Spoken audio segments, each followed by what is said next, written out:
Hey everyone, welcome back to our channel. Today, we're tackling a common SharePoint headache: how to remove the recycle bin from your navigation bar.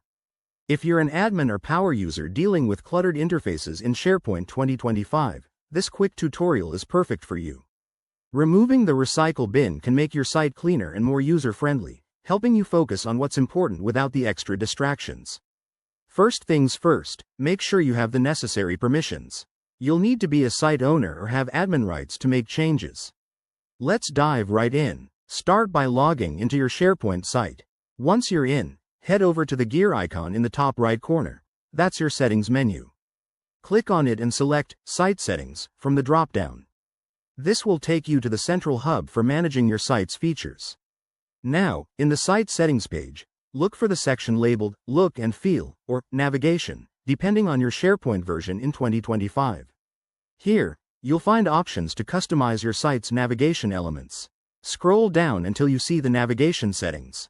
The recycle bin is often listed as a default link, so you'll want to edit the navigation menu. Click on Edit next to the navigation options, and then locate the recycle bin entry. Simply select it and choose the option to remove or hide it from the menu. Save your changes, and voila! Your navigation should now be free of the recycle bin. But wait, if you're using a more advanced setup, you might need to dive into SharePoint's PowerShell commands for a permanent fix.